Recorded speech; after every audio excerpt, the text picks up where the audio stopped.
Vamos a dar por comenzado este bloque. Vamos a volver a conversar entonces con Paula Fiorito para conversar hoy sobre las emociones, sobre lo importante de validar, de reconocer, tanto para uno como adulto, como también desde uno poder validar y reconocer y legitimar las emociones de los chicos. Así que vamos a empezar a transitar este encuentro y te doy el pie, Pau. ¿Nos contás un poquito esto de las emociones, que no hay emociones buenas ni malas? ¿Cómo sería eso? No hay emociones ni buenas ni malas, es algo que nos tiene que quedar hoy, lo vamos a abrir y cerrar con eso. No hay emociones ni buenas ni malas, las emociones son información. Como les decía justo antes de empezar que estábamos charlando con Vane, el estudio de las emociones es muy nuevo para la psicología, con lo cual, como ocurre con muchas otras cosas en psicología, hay varias teorías de las emociones. Eso está bueno, que nosotros, no sé si con Vane coincidimos en la teoría que manejamos de las emociones, porque justamente hay varias. Digamos, para la línea que yo sigo, las emociones son innatas, son respuestas innatas que tenemos, que estamos biológicamente programados para tenerlas, ante situaciones, algunas universales. Por ejemplo, si nos quieren atacar un león, esa sería universal, casi todos vamos a tener miedo. Otras no, porque justamente como somos humanos y pensamos, interpretamos las situaciones y nosotros les damos la carga a la situación que luego evaluamos y nos produce una emoción. Entonces, sí, las emociones no las podemos dejar de sentir porque son automáticas, es decir, van a venir automáticamente a nosotros. Son respuestas, como decía, configuradas biológicamente innatas. Hay unas emociones que son básicas y después hay, como somos humanos y tenemos un despliegue increíble, tenemos otras emociones, pero hay emociones que compartimos con los animales. Esa sería la teoría más que sigo yo. No sé si Vane comparte esa teoría u otra, porque hay distintas teorías, ¿no? Hay teóricos que dicen que las emociones no son innatas, y que están dadas por la cultura, por ejemplo, sí. Y está bien, son estudios que ¿no? Como es algo tan nuevo, son todas teorías que coexisten. Sí, podemos decir que la mayoría de las teorías pueden hacer foco en estas emociones, que son, como dijo Pau, emociones básicas, adaptativas, que están casi seteadas en todos los que son mamíferos, y nosotros como humanos y mamíferos también las tenemos. Son estas emociones básicas que tienen, como decíamos, una función netamente adaptativa. Algunos dudan o discuten si son 5, si son 7. La mayoría coincide con el miedo, con la vergüenza, con el asco, con el enojo, con la alegría, como estas emociones más básicas que, como decimos, tienen una función. Porque, por ejemplo, la vergüenza, no está mal sentirla. La vergüenza me ayuda a poder adaptarme socialmente. Cuando yo siento un poco de vergüenza, me da una pauta de qué puedo y qué no decir, cómo puedo relacionarme con otros, porque ¿se acuerdan lo que hablamos el otro día en el vivo? Que una de las cosas más importantes para los seres humanos es ser aceptado, porque vivimos en comunidad y porque somos seres sociales, y el desarraigo, el exilio, son situaciones muy duras y muy difíciles. Por eso también fue tan difícil la pandemia y el aislamiento. Entonces, la vergüenza tiene una función, el enojo también tiene una función que tiene que ver con la protección de uno mismo, de poder poner un límite. La tristeza también tiene una función que tiene que ver con comunicar eso que uno siente que perdió y ese tiempo que necesita para uno mismo. Y así, bueno, Pau, también podés después comentar de para qué es cada emoción, pero ahí te doy. Pero básicamente lo que quería decir es importante entender que las emociones tienen una función. Por eso, como decía Paula al principio, no podemos hablar de emociones buenas y malas. Todas las emociones son necesarias, y cuanto más bagaje de emociones tengamos, ¿sí? Va a ser mejor, porque vamos a poder tener más sutilezas y a su vez vamos a poder entender a otros, porque tenemos que entender también que la forma de conectar con otro desde la empatía y desde la compasión tiene que ser necesariamente desde nuestros propios circuitos emocionales. Entonces, cuanto más emociones podamos desplegar, más conexión con otros vamos a tener. Así que ahí te dejo, Pau. Hablamos de vergüenza, hablamos de enojo. A ver. Las emociones, bueno, como yo había dicho antes, son automáticas. Como decía Vane, no podemos dejar de sentir, y todas son buenas porque nos informan. Y sobre todo esto, no podemos dejar de sentir durante el día. Llegan a nosotros múltiples emociones, todo el tiempo es una corriente de emociones. Lo que varía y que hace que a veces distingamos más una que otra es la intensidad, pero todo el tiempo nos está llegando, como todo el tiempo estamos viviendo cosas, todo el tiempo están llegando a nosotros emociones. Lo que varía es la duración y la intensidad de esa emoción, lo que a veces hace que uno sienta más fuerte una emoción que otra, pero todo el tiempo estamos fluyendo en emociones. Están buenísimas porque nos dan información. Como decía Vane, el tema de la vergüenza, bueno, por ejemplo, el enojo, algo que uno trata de evitar, ¿no? Que dice, no te enojes, no te enojes, no te enojes. No, el enojo nos informa de que estamos por perder algo que queremos. ¿Y qué hace? No es una emoción ni buena ni mala, nos está informando, estamos por perder algo que queremos, que puede ser algo físico, como nos estamos por robar, no sé, o algo que tiene más que ver con lo subjetivo, ¿no? Estoy perdiendo el control de una situación, esto es casi físico, estoy por perder el trabajo, sí, o el amor, por perder el respeto. Exacto, respeto, el amor de otro. Entonces me enojo. Ahora, no es una emoción ni mala ni buena, me estoy informando de algo. Lo que me permite esa evaluación, es tomar una decisión con respecto a lo que voy a hacer con esa información. Por supuesto que si yo me enojo y voy y golpeo a alguien, no está bueno, pero no está bueno lo que yo hago con el enojo, no el enojo. Ahora, justo ayer hablábamos con el taller de emociones con chicos de la envidia, por ejemplo, ¿no? Entonces, bueno, la envidia es mala. No, la envidia nos informa también, ¿no? De algo, que quiero algo que el otro tiene, que estoy mirando, de hecho, la raíz de la palabra envidia es eso, mirar sobre otro, ¿no? Entonces estoy mirando algo que tiene el otro, admirando y queriendo eso que tiene el otro. Si yo, en base a esa información, voy y se lo quito al otro, voy y deseo que el otro no lo tenga, ¿no? Porque me hace mal. Bueno, eso es lo que yo estoy haciendo con la emoción, no está bueno. Pero si yo en base a eso me convierto, por ejemplo, en una mejor persona, no sé, estudio, aprendo algo que tengo ganas de aprender porque me gusta lo que hace el otro, entonces la emoción me brindó una información y lo que yo hice con esa emoción estuvo bueno, me engrandeció como persona. Pero en realidad la emoción era la misma, era envidia. Deseaba algo que tenía el otro, y como deseaba algo que tenía el otro, decidí salir a buscarlo, pero no quitándoselo. Exacto, sí. Entonces, si sabemos eso, podemos aceptar las emociones y hacer con ellas algo que nos motive hacia algo bueno, y porque de hecho las emociones motivan, ¿no? Entonces, exacto, esto que dice Pau es importante, porque la emoción lo que hace es generar una búsqueda hacia, la emoción motiva, nos genera una conducta. Entonces, está bueno entender la emoción como una fuerza que nos hace actuar. Y lo de negativo positivo, quizás se habla de emociones positivas o negativas, pero entendamos que tiene que ver con si me acercan o me aleja de mis objetivos, no si son buenas o malas per se. Porque como bien dice Paula, todas las emociones son buenas. Lo que es fundamental es validarla para nosotros mismos y ayudar en ese proceso a validar la emoción de los otros. ¿Por qué digo esto? Porque las emociones aparecen en respuesta de situaciones. Como dijo bien Pau, a lo largo del día podemos tener muchas emociones.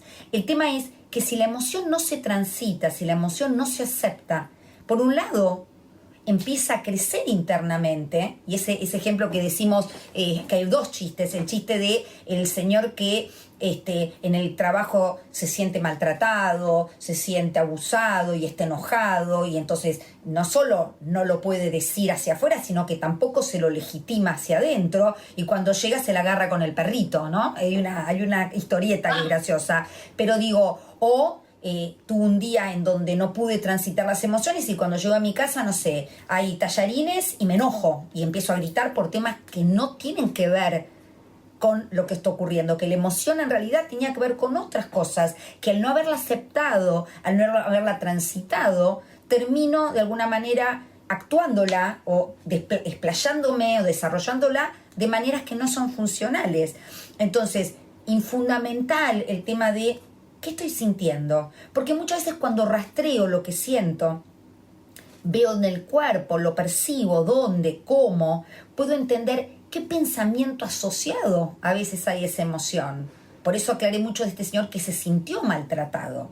Porque a lo mejor no es que lo maltrataron, pero en su forma se sintió. Entonces, cuando uno rastrea la emoción, puede, desde un lugar más evolutivo, plantearse, ¿esto que estoy pensando que me hace sentir de esta manera, es así o tiene que ver con una interpretación que yo hago de la realidad? ¿Se entiende? Esto de me miraron mal y entonces me pongo triste. Ahora, ¿me miraron mal?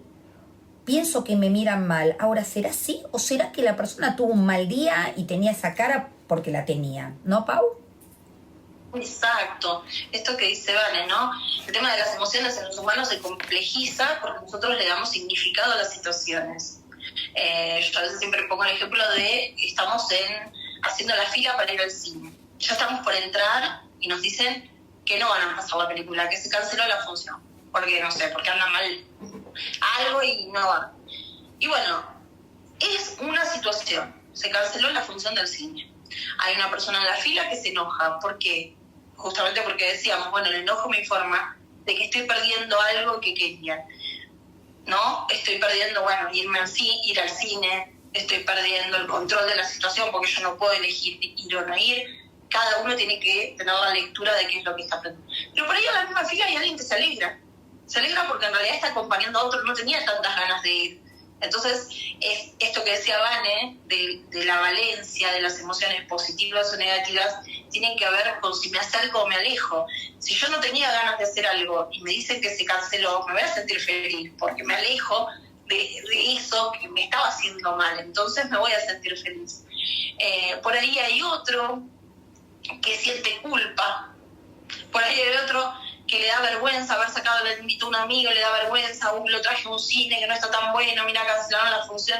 La lectura es la misma situación, pero la lectura que va haciendo la gente es diferente porque, como dice Vane, interpreta la situación en función a experiencias que ha tenido similares o a experiencias que vivió a lo largo del día. Como dice Vane, me enojé con los tallarines, no, me enojé por cosas que me pasaron a lo largo del día.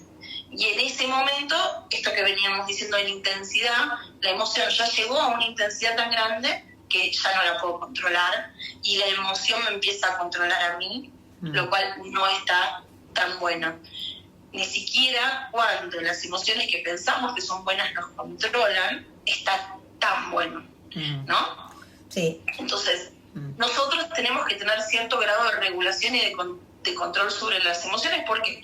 Porque las emociones nublan un poco el pensamiento, la memoria, la capacidad, como decía, de pensar que tenemos, de evaluar una situación cuando la evaluamos puramente emocional. Entonces, las emociones las tenemos que regular, controlar, aceptar, validar, dejar pasar, soltar. Es muy importante soltar la emoción en algún momento, no quedarnos pegados a esa emoción. Sí, sí. Vos sabés, Pau, que en esto que comentás, muchas veces se grafica a la emoción como si fuera una ola que tiene su crecimiento, tiene una cresta, un pico y después baja, en la medida en que uno la vivencia, la acepta, ¿sí? Entonces, la idea es poder gestionarla, aceptarla, escuchar qué me viene a decir esa emoción, para que finalmente esa emoción vaya bajando. La emoción va a bajar. El tema es que si yo no la acepto, no la asumo, va a seguir creciendo y cuando baje va a ser un tsunami que va a terminar rompiendo cosas y que no va a representar el motivo por el cual surgió, ¿no? Entonces, es muy interesante este punto para poder conectarnos desde un lugar activo, ¿no? Con estas emociones. Pero tenemos que también entender que no todo el mundo fue validado y fue de alguna manera espejado o fue enseñado para poder conectarse. Sí, para sentir, porque como dijo Pau, las emociones son casi como instintivas, porque tienen que ver con poder salvarnos. Uno piensa, por ejemplo, el asco. El asco tiene una función, porque los animalitos, cuando sienten asco, saben que eso puede ser un alimento intoxicado, un alimento que puede hacerles mal. Entonces, todo eso vamos nosotros habiendo incorporado como humanos. Pero, como también dijo Pau, hay emociones que se llaman para algunos secundarias. ¿Secundarias por qué? Porque combinan emociones primarias, emociones que tienen que ver con estas emociones básicas, y combinan lo que Pau dijo que tiene que ver con la cognición, con los pensamientos. Entonces, por ejemplo, cuando hablamos de ansiedad, la ansiedad es una emoción humana. ¿Por qué? Porque la cebra no tiene ansiedad, la cebra no está un poco enojada, preocupada porque tiene más rayas que otra, o porque tiene la cola más grande, o porque está gorda, o porque no llega a fin de mes. La ansiedad es una emoción humana que combina el miedo más un componente del pensamiento que tiene que ver la noción del tiempo.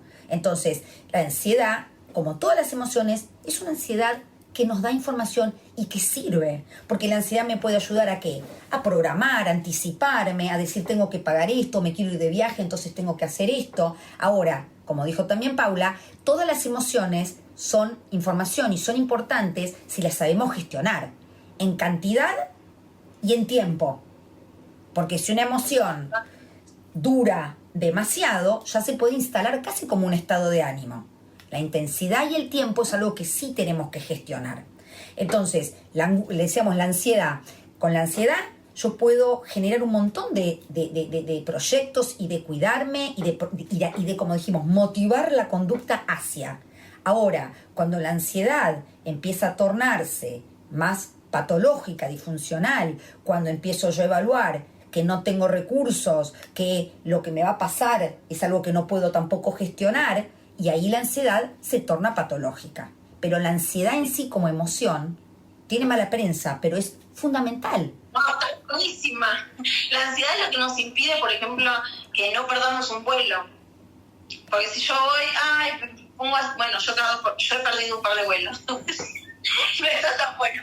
Porque uno se queda así, no sé, mirando algo, entretenida, preparando algo, y no nos damos cuenta que ya está siendo la hora, que tendría que estar saliendo, que estoy atenta si hay tráfico, si no hay tráfico, porque la ansiedad nos pone en un estado de vigilancia. Entonces, bueno, me voy a fijar si hay tráfico, me voy a fijar la hora, me voy a fijar si me olvido el pasaporte, me voy a fijar...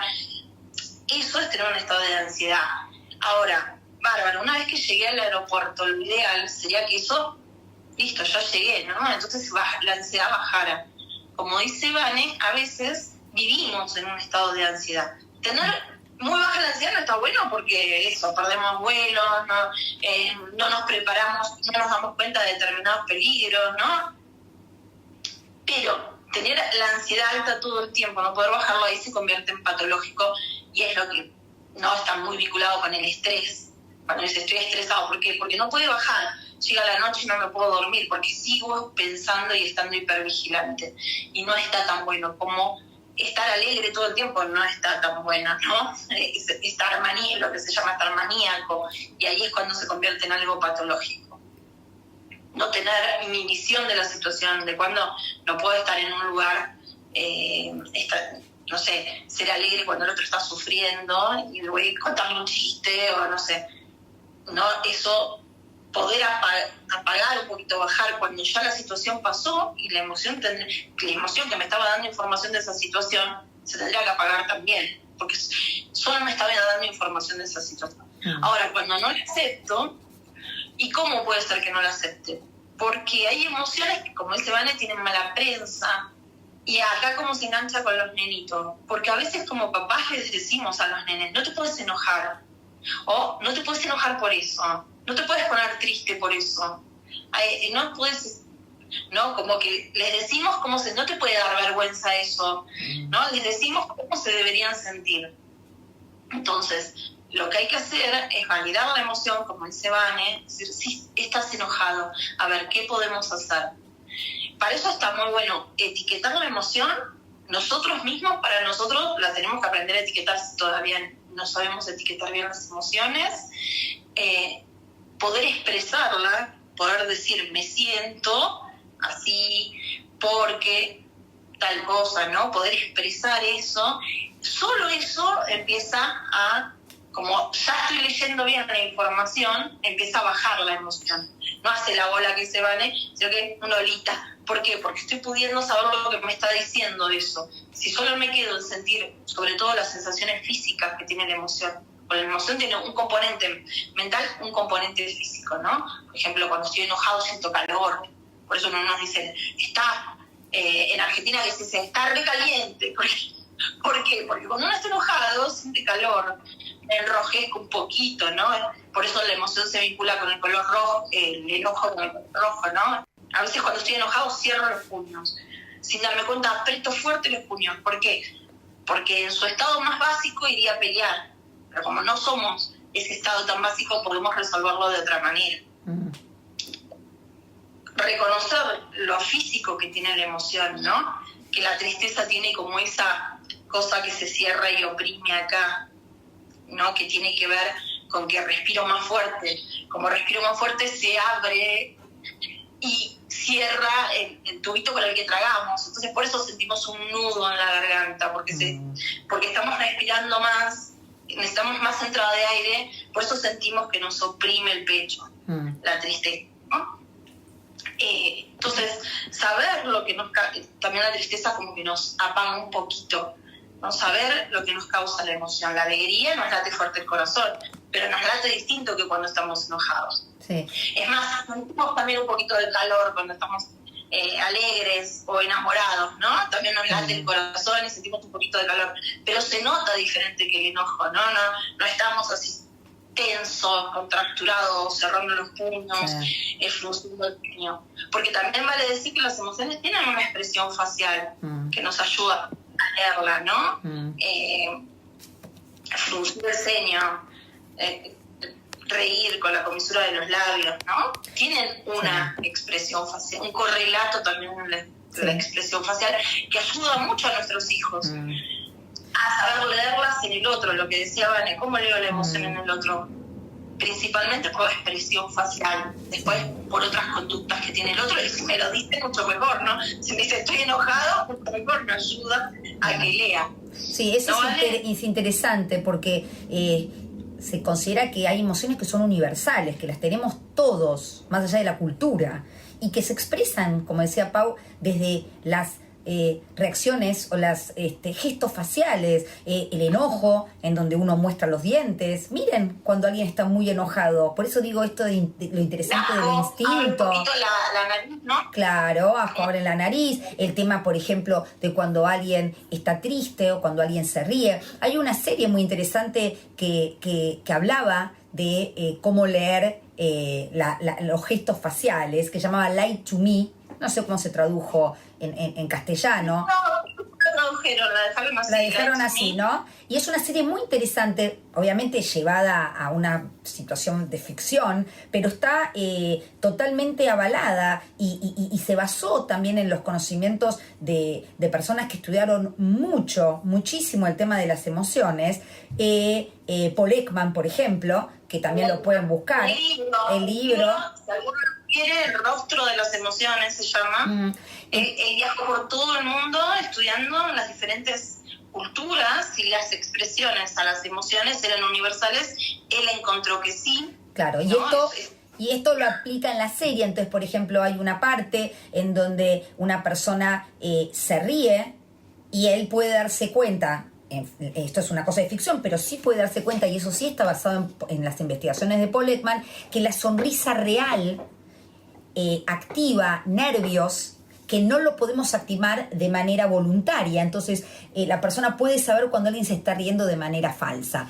Lo que queremos decir con esto, y estas notas de color, que es interesante, ¿no? Al que le pueda gustar el tema de las emociones, ya sea leer o ver una película o una serie, que la idea es validar, y como muchas veces socialmente, vamos a hablar desde nuestras culturas occidentales, se trata de no conectarse con la emoción. Hoy podemos hablar de esta inteligencia emocional, de esta educación emocional, en donde estamos empezando a validar lo que uno siente, porque nos damos cuenta que es importante, pero todavía se conservan estas cosas de los hombres no lloran, te caíste, no te pasa nada, tengo miedo, no pasa nada, cuando en realidad pasa, porque para el que lo siente está pasando en su corazón y en su cuerpo algo, y lo peor que puede hacer un adulto es desconectarlo de esa emoción. Lo bueno es que podamos ayudarlo, como dijo Pau, etiquetarlo y a sentirlo, claro, y a sentirlo en el cuerpo, para que ese niño aprenda a conectarse con lo que le pasa. Exacto. Y saber, bueno, que a las distintas edades, por ejemplo, los miedos son diferentes. Eso hay que saberlo como mamá, como papá. Por ejemplo, el miedo a los insectos, ¿no? Que a veces como papás le dicen, no le podés tener miedo a una hormiguita, no le podés tener miedo a una arañita, ¿qué te va a hacer? Mirá el tamaño que tenés vos, mirá. A eso, bueno, primero que estamos programados biológicamente para temerle a las arañas, a las serpientes y a un montón de animales. Ya hay estudios que lo probaron. ¿Qué pasa? Cuando nosotros somos grandes y como tenemos el componente del pensamiento, podemos pensar, bueno, tengo un insecticida, esa araña no es venenosa, entonces eso lo podemos pensar nosotros. Exacto. Los nenes no pueden pensar todo eso y tienen todavía más lo biológico, su parte más biológica activa, es que van a ver una araña y automáticamente se van a querer alejar, lo cual estaba buenísimo porque tiene una función de supervivencia, emoción, y si no la humanidad no hubiera sobrevivido, ¿no? Si nos hubiéramos acercado a todo.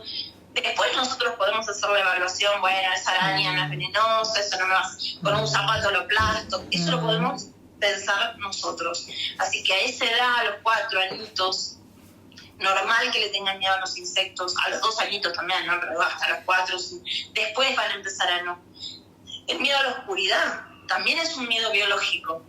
Y los chicos tienen miedo a la oscuridad y a las sombras que ven en la oscuridad. Después los chicos les dan el componente a la sombra de monstruos o de animales o de lo que les da miedo.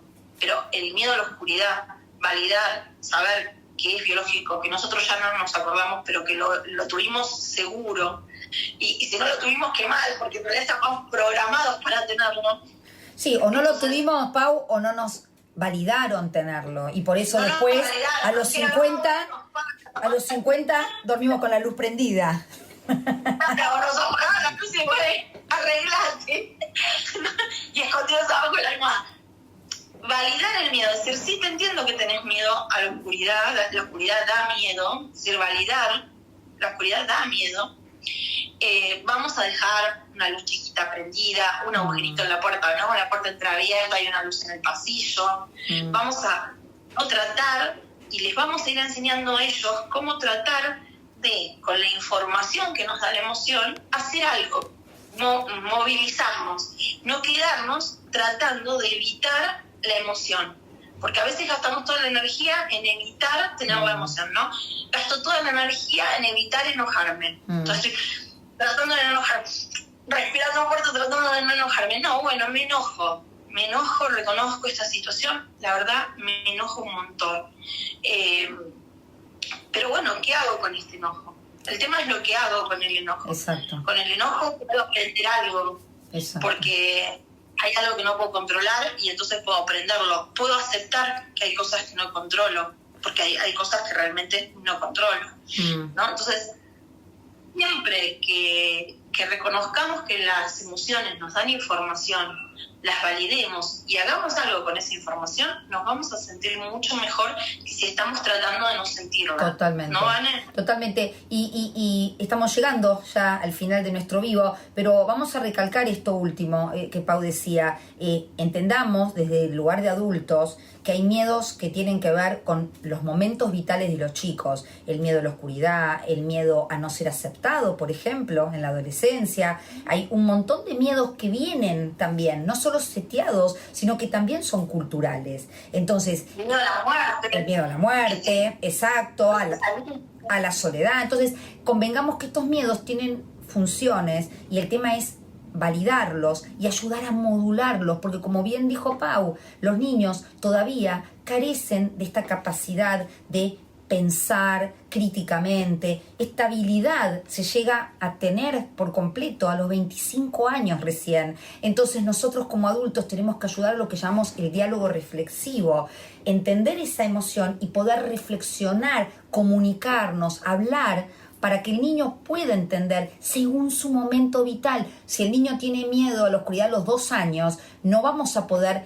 reflexionar demasiado. Vamos a necesitar abrazarlos, darle el cuerpo, prestarle esta regulación. En la medida que el niño va siendo más grande, va a poder reflexionar junto a nosotros, de decir, pero ¿qué puede pasar? Pero sí, pero no, pero validando, ¿se entiende? Pero tenemos que entender que hay miedos que son del ciclo vital y la idea es ayudar a modular esos miedos desde el diálogo reflexivo.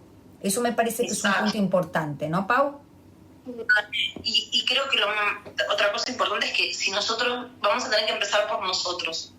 Ha habido poca educación emocional, entonces nosotros a veces tampoco distinguimos bien las emociones, no las podemos etiquetar, no tenemos, como dice Vane, una amplitud emocional, como distintas tonalidades de la misma emoción, ¿no? A todo le metemos 1 o 2 nombres, con lo cual no podemos leer bien la información. Empecemos, si podemos, a leer, ustedes nos pueden mandar consultas, ¿no? ¿Qué es tal emoción? ¿Cómo me doy cuenta si la estoy sintiendo? ¿Qué me informa? ¿Qué hago con eso? Les podemos ir contestando, pueden ir buscando. El tema de poder nosotros reconocer nuestras emociones, validarlas, no que haya emociones que nos hacen avergonzar o que las queremos tapar, no, dejarlas fluir, soltarlas después, tomar eso que nos dicen que es súper valioso, la información que nos traen las emociones, y también estar muy conscientes de que las emociones a veces se vinculan no con la situación que está pasando en ese momento, sino con otras, por esto de que somos humanos, Exacto. Con experiencias previas que tuvimos y lecturas que hacemos de situaciones como amenazantes, como avergonzantes, como situaciones que nos causan enojo, que tienen que ver con nuestro pasado, no necesariamente con la situación de ahora. Exacto. Otro día vamos a hablar de todos los mecanismos para afrontar en el ahora. ¿Por qué? Porque se contamina con cosas que nos pasaron. Exacto. No, es decir, muchas veces es la interpretación que hacemos de las cosas. Por ejemplo, el miedo que uno puede tener, no sé, a volar.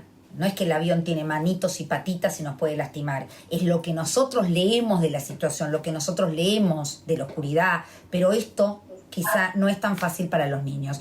Te agradecemos, Pau, entonces por este contacto y seguimos la semana que viene.